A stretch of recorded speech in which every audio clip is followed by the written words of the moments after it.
Hello, everybody. Welcome to Shine, the podcast. I am so excited just to share this conversation because it's one of the things that just fill my heart in so many ways. And it's like, how can we bring unity and community?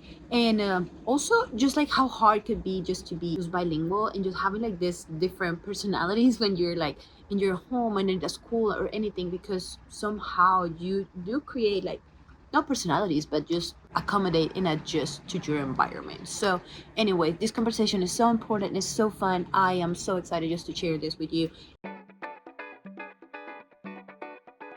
Okay, welcome to Shine. Today we have Misael. What's up? He is pastor bilingual church. If you're in the Tulsa area and you're bilingual, we would love to have you there. It's a great place to be, which is bilingual in español, en inglés, coreanos. Sometimes, yeah, you never know. Like you never know. So if you're in the Tulsa area and you're bilingual, we would love to have you there. So, Misael. Let's go. I'm ready. Misael, just I'm three ready. fun facts. Three fun facts. Okay, I'll try to summarize my Okay. entire life in 3 fun facts. Okay, actually, let's do it. Three fun Okay. facts about you, and then we'll dive in. Okay. Dive in. Okay. 3 fun facts. I always have a serrano on hand. So right now, a serrano pepper is in my car, ready for when I eat. Like that's number 1. He made me try the serrano pepper. How'd that go? Tell them how that went. I almost cried and Tears, just like tears. red face. It was funny. Porque en Colombia, like we don't like eat a lot of spicy Mm-mm. food. Like Mm-mm. spicy food is not like a thing. Like Nah, it no is, but not like existe. a thing. No, existe, not at all. does not exist. And he said, "Oh, sal, just like a plate of salt, just Mhm. like Mhm. put Yeah, it yeah, in yeah. a little bit and just bite it." I was like, I don't think that's what I want. And he made Yeah. me do it. Well, he didn't make me do it. I choose Yeah, to do I it. asked, I and you asked, said and I was yes, like, maybe. and so- And then I did. Yeah. And then I just almost started crying. And they gave me 3 options. You can Mhm. get milk, Milk, keep eating it, or leave. or leave. That's it. And he said, the best thing that you can do now is just keep eating. I'm like, okay. Yeah. So anyways, okay. So you carry That's us funny. around a pepper. So always carry a serrano. I'm the oldest of 7 boys, and so like I don't have any sisters, which is really funny. Mhm. Yeah. And so then I think the third thing would be, which kind of goes into my story, is that I'm the first one to be born in the U.S. out of my whole family. So Mhm. those are 3 fun facts. That's a great Mhm. segue to the story. I know. So, But yeah, it's crazy just to think about my life because I even think about my grandparents. So my grandparents were in Mexico on my mom's side, and they met when they were, I think about like elementary age, going to church together, grew up together, like dated, broke up, broke up. we love those stories. I know. And even at one point, like my grandpa came to the U.S. to work, and then his brother died. And at this point, like he's broken up with my grandma, but then he went back to Mexico. They met again at the funeral, and then they actually started dating again, got married, and it's just a whole crazy story. Okay. So my whole really background and history comes from my family in Mexico and in Spain. And so my parents, well, they move at separate times to the U.S. They get to know each other. And so then you have me, right? Like I'm born. I know, little Misael is just born. And I mean, I don't really have time to get into all the details right now, but I should have been born dead or deformed. And so that's like a whole another story. But my parents, they had me, then they had Caleb, and then they got a divorce. And so now divorciados, they separate. At that point, my dad stays in Tulsa, and we moved to this really itty-bitty country town called Altus. And He's a country boy. I'm not a country boy, but I grew up just with a lot of friends who had the tractors and the horses and the pigs and the teachers that the teachers that would come in. They're like, yeah, like I just built a barn this weekend, and I was like, oh, that's cool, like Nice. that's great. Okay. Or I had friends who would teach me how to drive tractors and 4-wheelers, and so He's a country. yeah, boy. no, not a country boy. Besides, I know how to speak country though, so that's cool. I just speak country. I'm like, hey, how's the auger doing? Like, is the combine okay? Like, we could go. Oh. Mm-hmm. He's a country boy. So So it's just interesting because, parents are divorced. I go to Altus and, maybe like a lot of Hispanos, Latinos, I'm living with grandpa and grandma on mom's side. And then I'm living with my mom, my little brother, and then one of my aunts, all in one little house. And so it was interesting because my whole school was country English. They chewed the straw. They wore the boots. I did not. But then my home and my church was all Spanish. It was all Mexican stuff. It was all that kind of language and culture. And so I was always in both, just like bouncing back and forth. And so I always say I'm Misael and then Misael. Like it just depends on the context. So right now I think I'm both, right? You're a little bit of I both. think Yeah, a little yeah, bit of both. But having to grow up and figuring out like how do you connect and communicate with different generations, different cultures? Because I had to learn not just English, but American. And not just American, but like country American and like city American and all this kind of stuff. And then I'm not just Hispano, I'm like Mexicano, but then I had to learn how to speak like, to someone from Guatemala or Colombia or Venezuela. And so at that point, you're not just speaking a language, you're speaking culture. And how do you do that? So I've had to do that from a young age, being the oldest, parents being divorced, had to grow up super fast. And so that's a little bit of context of me. That's deep. That is so deep. Because like for me, like I just went to school in Colombia and it was just all Spanish. Everything, go home is Spanish, go to school is Spanish. Like which a lot of Americans, like that's what they do is like just English.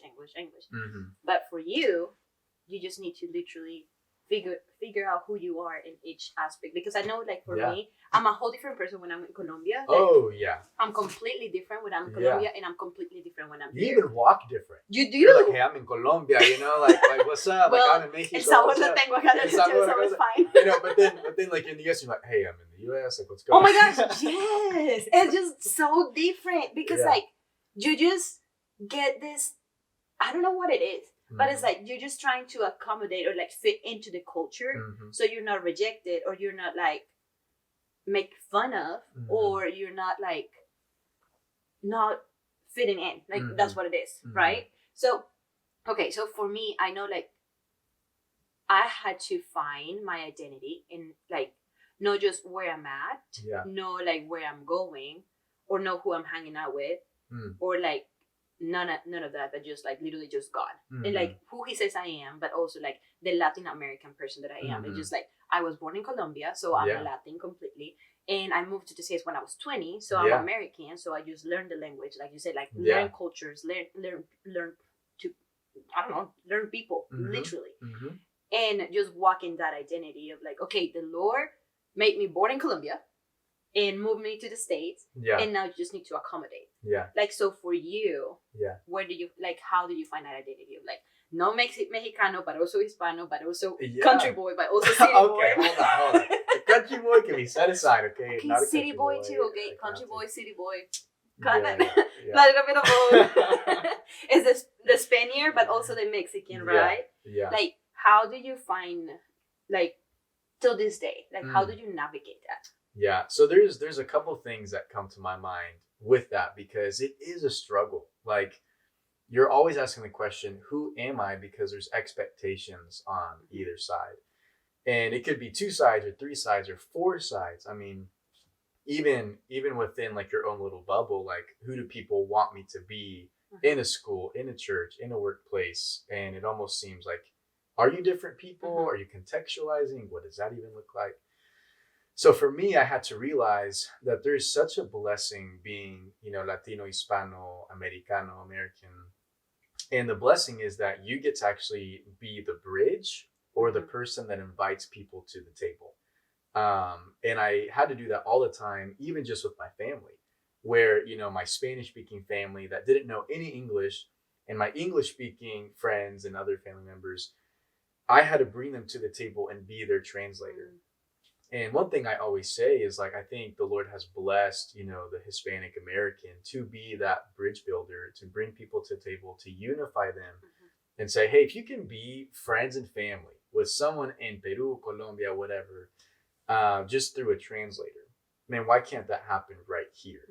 I talk to people who go on mission trips, and they're like, oh, I love Jose Luis, like he's over there, like Tepatitlán, Mexico, and I'm like, yeah, that's cool, but like, what about Jose Luis who lives right next door? Like, have you even tried to connect and talk with them? They're like, oh no, and I'm like, well, cool. I mean, let's come on, let's bring him. Yeah, and so I think realizing that it's actually a gift to be a bridge builder, to be a person who brings people to the table. I think that's huge, because then that allows you to embrace, oh, I can be almost multicultural within myself and not shy away from a culture, but embrace all of it and say, okay, yeah, I'm going to speak English, puedo hablar español. Yeah, I want my mazapan. Yeah, I want my concha. Yeah, I want my elote. But also, like, I want a good mashed potatoes, with butter and lots of it, and cheese, and I don't know what, like grilled broccoli. Like, I don't know what else is like super American. Broccoli. I'm just saying. I don't know what else is American out there. I was about to say steak. Fried chicken, maybe. Fried I don't chicken. know.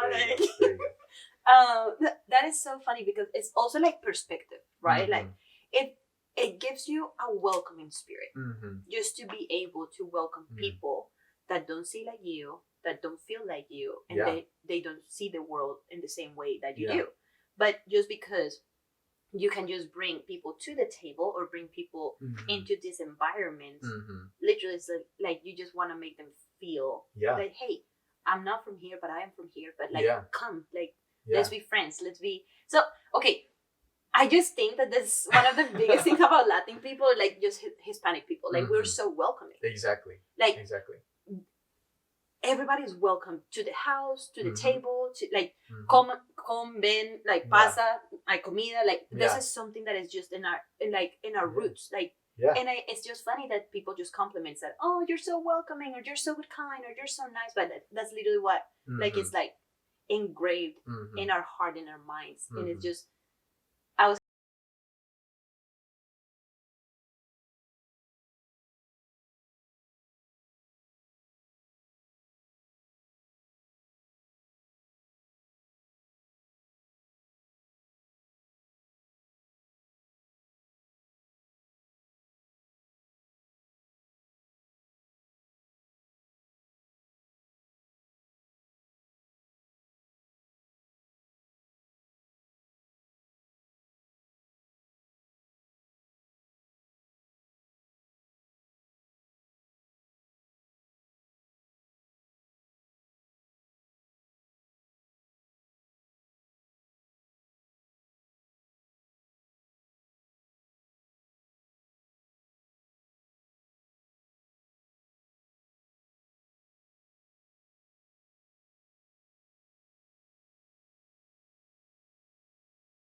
Lord, should I not want to be as intentional as him, to where I'm trying to communicate and connect to as many people as I possibly can? Because sometimes I can't speak the language. Like, again, you do have people who speak Korean or some other language, but I can connect with them by just being present, by seeing them, by smiling, by eating with them, and just giving a thumbs up and be like, oh, I love this, See. See. And so I think that perspective is huge, because I always ask, how intentional are you willing to be? This is crazy, because this is literally where I was gonna go. Okay. So in your sermon, like a couple weeks ago, you literally said that, and that hit me like directo en el corazón. I was like, oh my god, the corazón. And I was like, he said, how can I not be intentional when God was so intentional when He created me? Like, how can I not be intentional with the people around me? Yeah. When God was so intentional creating me, putting gifts in me, putting like all these things that I have around me, how can I not give and just do everything that I can just to be intentional with the person across from me, or like, and that just hit me, because there's something about intentionality, just listening, or just like looking someone in the eyes and like, hey, welcome, or like just giving a hug and just being intentional, like, are you feeling okay? That makes people feel like I'm seen. and like just like a good welcome, blah, blah, blah, like just making them feel like, hey, you're part of this family. And I think that is beautiful. When that hit you, like where that's that intentionality for you. Okay, well, here's a story. Let's tell the This stories. is the story that I tell sometimes to help people understand why it's so important to be intentional. So I want you to imagine a 15-year-old girl who's been in the U.S. since she was about 7. Okay. She's from Guatemala. Her parents only speak Spanish and cachique because it's just a dialect in Guatemala, some mountain language. Yeah. See, I don't know this. Yeah. Cachique. Yeah, Okay. cachique. So I want you to imagine her sitting outside on these steps from a little building. And next to that little building is a really big building. The really big building is the American English Church. The really small building is the Hispanic ministry of that really big church. So imagine this 15-year-old girl. Her name's Sarai. She's been in the U.S. for a long time. She goes to school in English. She goes to church in Spanish. Her parents speak Spanish and cachique. And she's sitting there just crying about like 7 o'clock at night. Why 7 o'clock? Well, it's a Wednesday, and there's service going on. There's student ministry going on. And the only reason I know about Sarai crying outside is because I left my Bible in my car. And so worship had been, finished. And so I went out because mi Biblia, I need my Bible. And so I walk out. And at this point, I'm about 20 because I was visiting my family from college. And I walk out and she's crying. And I'm like, okay, it's 7 o'clock. It's dark outside. Sarai, little girl, crying. I was like, are you okay? Who hurt you? What happened? I'm gonna fight. And so I sit down next to her and I start asking her questions. And she goes, Misael, nadie me entiende. Nadie me ve. Estoy sola. And I was like, okay, what do you mean? She goes, I go to the student ministry. No one understands me. I'm alone. I'm invisible. No one sees me. I go to school. Again, same kind of people from that student ministry that's all in English. They don't understand my culture. They don't understand who I am. They don't understand the struggle. Do they even care? What's going on? And then she goes, but Misael, I'm here at these steps and I can't even go inside to this Hispanic ministry because they don't understand. They don't understand the struggle of being an actual American, and no one understands me, and I'm invisible to them too. And all of these things, I don't connect. She goes, I just don't know where I fit.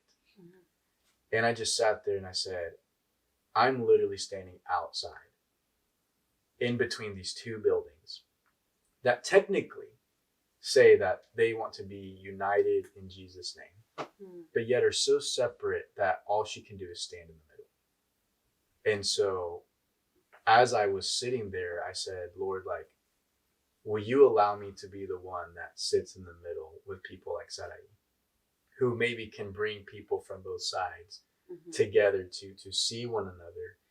And when I think about just humans in general, I want to make sure people go beyond culture when they think about humans, because culture is more than just language. It's what you see, it's what you smell, it's what you feel, it's what you hear. But if I can help people see beyond culture and say, as humans, we are wounded. And Jesus walked with the wounded. As humans, we are misled. And Jesus came to redirect the misled. As humans, we are broken. And Jesus came to restore the broken. And then I can just kind of keep going. But it's how can I help people see that it's not really the culture of Guatemala or the culture of Mexico, Colombia. It's about the culture of Christ. And, at the end of the day, at the end of the age, Jesus is not going to stand in front of people and say, wow, good and faithful Mexican. Oh, good and faithful Colombian. Oh, good and faithful American, whatever else you want to say. He's going to say good and faithful servant. And I think that helps bring it back down to it's about Jesus, and it's about what does Jesus do to speak into, who we are as humans, because quite honestly, I don't care if you're from here, or speak this, and this. You are an incomplete human being without Jesus. You literally cannot experience the fullness of what it is to be human until you actually experience the fullness of God. Because we were created and meant to walk with him. And so trying to communicate that to a Sarai, to a Jeff, to a Jose, to a whatever, all within the context of, again, sitting and standing in the middle, I think is huge. And so that story is something that is just in my mind a lot when I think about trying to communicate and connect two different generations and Hispano Latino, but also, I mean, there's so many other cultures. And so how do you unify these cultures? Well, I think it's going back to, you know, who we are in Christ, who we are in Jesus. And yes, we celebrate different cultures, but it's about the culture of Christ. That was beautiful. Okay, sorry. that was so beautiful. And like the one thing that keeps just coming to mind is like literally unity. And that's one of the reasons why I literally wanted to do this podcast. And it's like, yes, we have so many cultures, like Argentina, España, Panama, like all these cultures, right? But like at the end of the day, like one culture is kingdom culture, la cultura del reino, right? Exactly. Like it's like in the first language in kingdom culture is love, and like when you love, like you love well, you love your neighbor, you love the person in front of you, you love everybody, and love is literally that global language that no one can resist to. And that's Jesus. Like that's literally Jesus. Like that's his heart, to love everyone and everyone well. And like when you say that, like that's what brings unity. Doesn't matter where you come from. Doesn't matter if you just like from Spain. It doesn't matter if you're like from America or like Latin America or Central America. It's just like that's the culture. Like that's the kingdom culture that we're trying to raise and we're trying to just implement. Or like as what is it? Oh my God. Como en la tierra como en el cielo, la tierra como en el cielo. Oh yeah. As in, here as in heaven. There you go. Yeah. Como en el oh my gosh. En la tierra como en el cielo. Padre nuestro que estás en el cielo, santificado sea tu nombre. Hágase tu voluntad como en el cielo, en la tierra como en el cielo. There you go. En la tierra como en el cielo. Okay. So so that's literally what it is. It's like universal language is love and unity, and love brings unity. And we're trying to bring unity to the table. So we can just bring unity to people. Exactly. And just be one. Yeah. Well, Jesus talks about that, right? Yeah. He's going to say, hey, they're going to know you by not your money, smartness, plata, or plata, money, nothing. It's like by your love. Like they'll know you're my disciples because of how you love. And so I think that's huge because again, you even have like Paul writing letters to people to be unified because they were from different backgrounds and language and culture. So he writes like, you better be unified. You better understand that like Jesus was humble, so you also be humble. And no, you're exactly right. I love that. That's literally what we need to like strive for, is not just unity. And like we just see so many things that people that like so much hurt in this world, like literally like people that is just running away from their feelings, like people that is just hurt, like they don't want to like release anything, the resentimiento, dolor, like just so many things that they just carry in their heart and their minds that it's just so heavy. But we as followers of Jesus literally can just fight that with just a simple, hey, are you doing okay? Yeah. Hey, you want to grab coffee? And actually being intentional about listening and being like, hey, you know what, like I don't have like the answer for any problem, but I can be here and I can listen to you and I can support you and I can call you and like I can be there with you while you're going through all this trial. And like we have no idea how that can change someone's life when you're intentional with that person. When you're that bridge, when you're to close that gap and you're that bridge and you're that person that is intentional with someone that no one has been intentional to. And how can change the world. And the Lord said once to me, it's like, a prayer might change the world, or a prayer might not change the world, but might change someone's world. And that's the same with that intentionality. And it's like, it might not change the world, but it might change someone's world. That perspective might change for them. So keep that thought. Okay. And now think about the legacy of a person. Think about the legacy of a family. Being intentional can change the eternal legacy of a person and their family. Yeah. Like eternal legacy, not one decision. Not earthly legacy. Yeah. Eternal legacy. And I think that's also a perspective that we need to have. And I think there's some practical things here. I think about how do we be intentional? Like, what does that even look like? Something sorry. break time. No. Agua and said. But no, so think about this on how to be, so intentional in the practical steps of that. So there's a difference between communicating and connecting. That's why we say both. Yes. Because communicating is let me tell you something. Mm-hmm. Connecting is you tell me something. Because we feel connection whenever we share. Mm-hmm. Because when we share, we're open. Yeah. When we're communicating, I can communicate as much as I want, but I can still be closed off. Yes.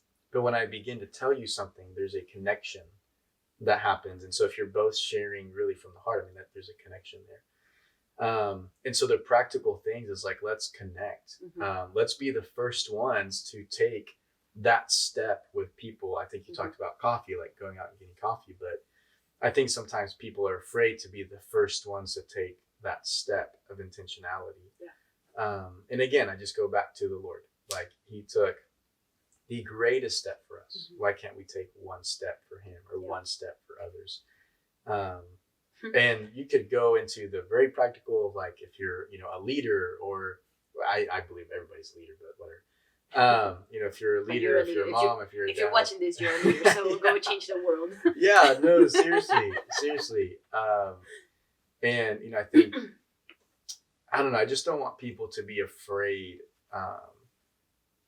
to ask good questions. Mm-hmm. Because when you do have the coffee, when you do meet up, it's not that anyone's asking you to have answers. Yeah. Like, I'm asking you to connect. I'm asking you to ask questions and listen. Because literally we have lost the art of loving people through listening. Yes. So, okay. Anyway, yeah. So when we met, mm-hmm. we didn't talk much. I think like that's what the first time that I met you. Yeah, there's like lots of people there. Yeah, and we were eating stuff like that, and we just talked a little bit. We were like, that's Misael. It's cool. Yeah. It's cool. Es cool. Es cool. Es cool. Muy cool. Muy cool. Ay, que hispanoamericana, whatever. Pero después, I don't know why. Oh no, I was just praying about this actually, and the Lord said like, talk with Misael. I was like, I've never talked with Misael. Just maybe like here and there. And he said like, that's when I invite you to coffee. Yeah. Well, I didn't invite you to coffee. Like, let's grab coffee, and that was like the first conversation that we got. Yeah. And you said, man, I'm always the one who's asking the questions. No one ever asked me the questions. That's very true. And I took you as a surprise because you were like, oh my God, I never talk this much. I am actually the one listening. Yeah, I know. Like, even right now, I'm like, I'm not used to talking this much. Goodness.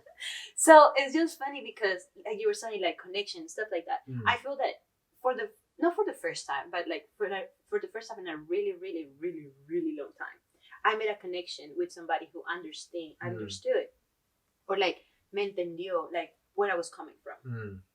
And the other day that we went to volleyball, I cannot tell you how grateful I am for you. When we were talking about music and like how they were like sometimes I just throw random facts about culture, Colombian culture or whatever, and no one catches them at all because nobody knows.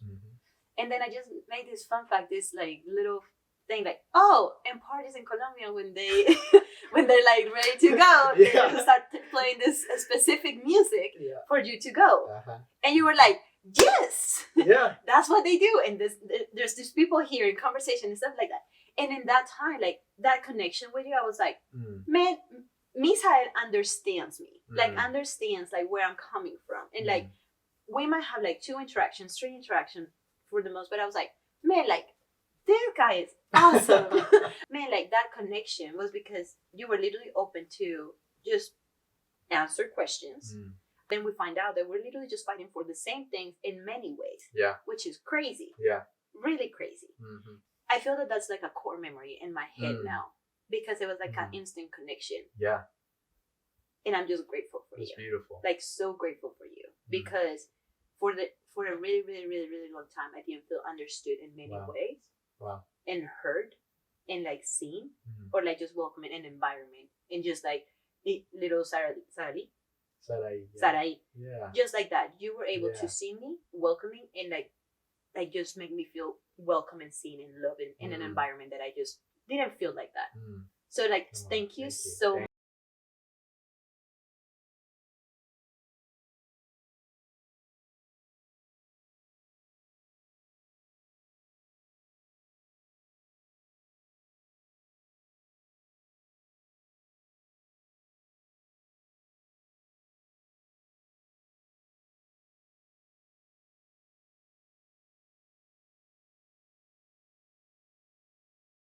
for people to have perspective, to see the world in a different way, just to love people and love people where they are, where they're coming from, and just like opening a space for them just to be loved, seen, and welcome. Yeah, I'm so thankful for you. Man, Truly. Thank you. That was huge. I appreciate that. And this is Shine, and that's what we're here for. So just to bridge the gap, in Jesus' name. Okay, bye. I don't know. Let me know what you think. Comment, like, and subscribe if you like it, and if not, do it anyways. And share with somebody. Share with somebody that you think it's gonna be helpful for, and hopefully you like it. Okay, bye.